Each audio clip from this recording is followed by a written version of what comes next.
I'm Cape Joel, and this is Comic Smack, your weekly, daily, all the time, anytime comic show where I give you your fix of everything you need to know from the world of comic books and superheroes. And on today's show, we're taking a look at The Amazing Spider-Man issue number 17, a continuation of the prelude to Dead No More, one that will see the return of a brand new Electro. Want to find out what happens next? Let's hop on in together, shall we?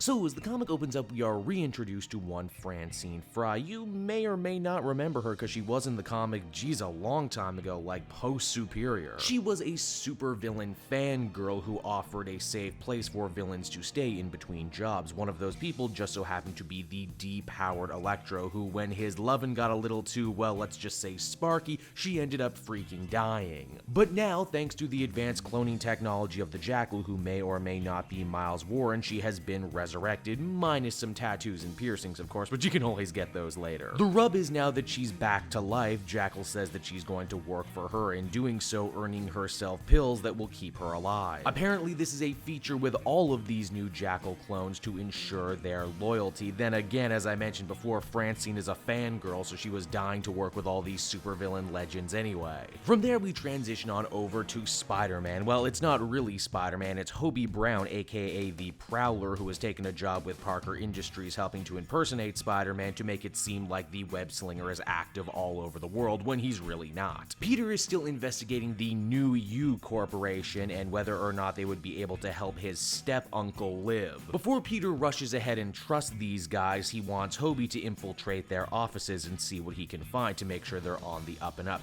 Even though the Prowler is a reformed supervillain and this is basically asking a drug addict if they'd take a hit of this heroin for you just to make sure it's good. Eventually, Prowler does acquiesce and he sets up a good old-fashioned B&E operation wherein we get to show off the Prowler's new costume and suit, which can actually change and adapt to any given situation. Need it to camouflage? It can do that. Need to drop your temperature to mask your heat signature from sensors? It can do that too. It's basically the perfect robbery suit. Now, it's at this point too the comic starts playing around with time. You see, Prowler breaks into the building in just enough time to see the Jackal attempting to give Max Dillon back his Electro powers. Only, wouldn't you know it, the experiment ends up completely failing. I guess when Peter cured Electro of his powers, he cured him but good. In fact, the only reason the Jackal even bothered to clone Francine Fry in the first place was because her and Max Dillon had kind of had a thing going on and he was hoping he could use her as leverage, so he was as surprised as anyone else when we find out that Francine now has Electro powers because she was cloned using saliva that also had just a bit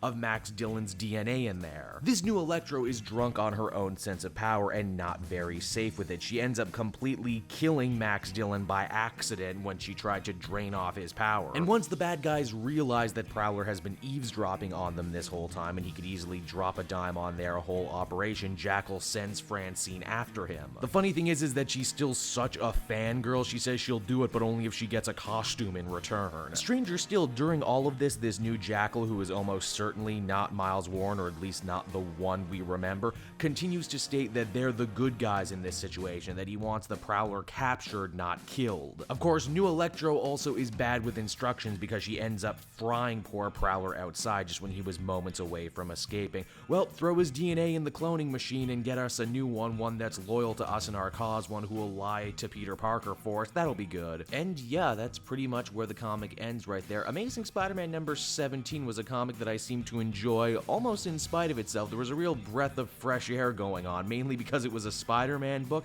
that didn't feature Spider-Man at all. For those who didn't already know, the Prowler is going to be getting his own solo series post-Civil War II, and honestly, after reading this, that book just got 100 times more interesting. In fact, in many ways, this issue played out like a backdoor pilot to that new Prowler series. He definitely plucks Joel's particular heartstrings, what with being a down-on-his-luck D-list supervillain looking to make more of his life. Beyond that, the comic does offer up some more interesting ideas about what's going on with New You and the Jackal. He creates these clones. These clones are more or less people back from the dead, only they don't know that. He also can't seem to control the clones that much, and he doesn't want them to hurt or kill.